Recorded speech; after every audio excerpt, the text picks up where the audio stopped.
네, 이번에는 중급 난이도의 문제예요. Longest substring without repeats라고 해서 문제 이름은 어렵지만 내용은 그렇게 어렵지가 않아요. 해당 문제는 리트코드 3번에서도 확인이 가능해요. 일단은 좋은 문제 중에 하나인데 주어진 문자열에서 겹치지 않는 최대 길이의 substring을 찾으라는 말이에요.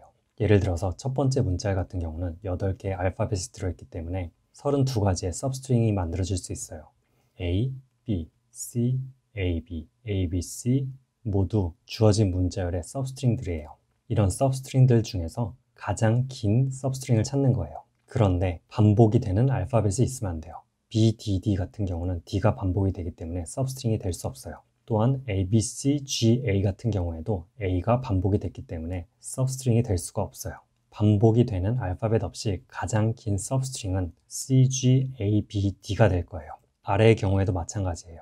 여러 서브스트링들이 만들어질 수가 있는데 2개 이상의 문자열만 돼도 D가 반복이 돼요. 그럼 알파벳의 반복 없이 가장 긴 서브스트링은 D 하나가 되는 것이죠. 그래서 알파벳의 반복 없이 가장 긴 서브스트링을 찾아볼 거예요. 먼저 브루트 포스를 생각해 볼게요.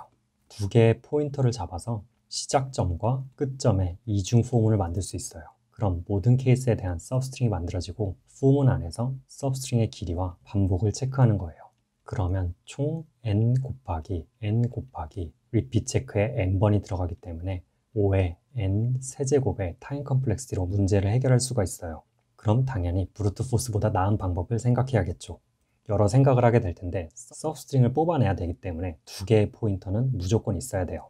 시작점과 끝점이 같은 방향으로 가는 방법을 생각할 수 있을 거예요.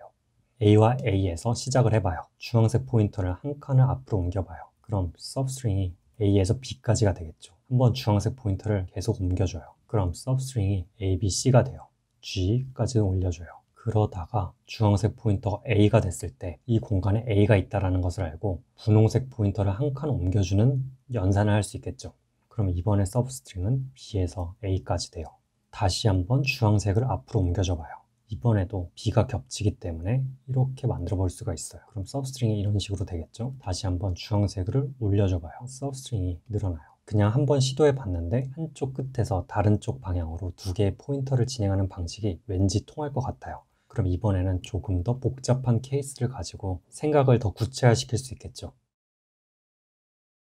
주황색 포인터와 분홍색 포인터를 만들어줘요. 여기서 주황색 포인터는 계속해서 앞으로 나가는 포인터고 분홍색 포인터는 주황색 포인터가 반복이 되는 알파벳을 만났을 때만 그에 맞춰서 업데이트를 시켜주면 돼요. 최대 서브스트링 길이를 저장을 해야 되는 공간이 필요해요. 그리고 그때 시작 인덱스와 끝점 인덱스를 저장할 베리어블이 필요하죠. 이니셜 밸류를 0, -1, finish -1로 둘게요.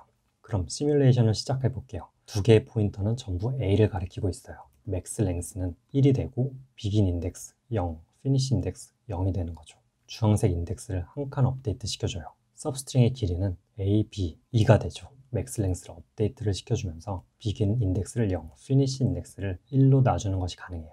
주황색 포인터를 다시 한번 업데이트를 시켜줘요.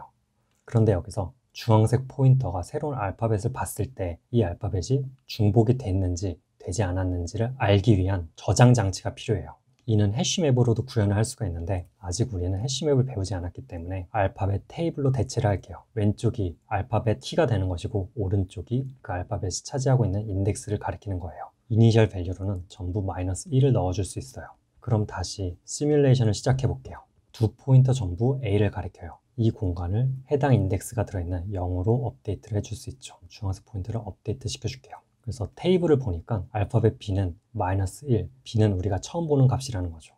1로 업데이트를 시켜줘요. 주황색을 C로 업데이트를 시켜줄게요. C의 인덱스는 -1, 주황색 포인터는 C를 처음 보는 거예요. C의 현재 인덱스인 2로 업데이트가 되고 이때의 서브스트링 길이는 3이 돼요.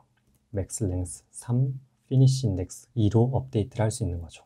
A, B, C, D, E까지 업데이트가 된다면 3, 4가 들어오게 되고 맥스 랭스와 피니시 점은 5 그리고 4가 될 것이에요. 이번에는 주황색 포인터를 업데이트 시켜볼게요. C에는 인덱스 정보가 들어있어요.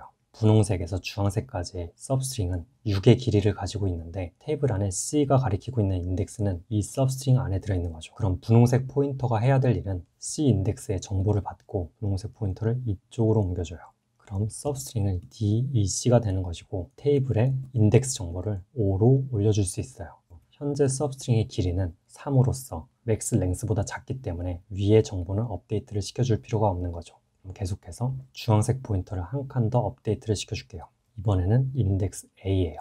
A에는 인덱스 정보가 들어있긴 하지만 현재 분홍색부터 주황색까지 가리키고 있는 인덱스 사이에는 인덱스 0, 즉 이곳이 겹치지 않기 때문에 따로 분홍색을 업데이트 시켜줄 필요는 없어요. 대신 이 정보만 6으로 업데이트를 시켜주고 지금 서브스트링의 길이를 체크를 하는 거죠. 그 길이는 4예요. 맥스 랭스 5보다 작기 때문에 인덱스들을 업데이트를 시켜줄 필요가 없는 거죠. 주황색 포인터가 한 칸 더 업데이트를 하면서 모든 프로시저가 끝나게 돼요.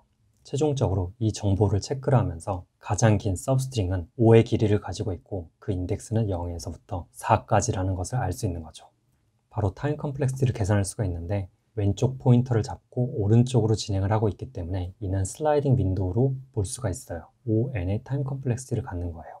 그리고 스페이스 컴플렉시티도 계산을 할 수가 있는데 알파벳 개수만큼의 테이블을 만들었어요.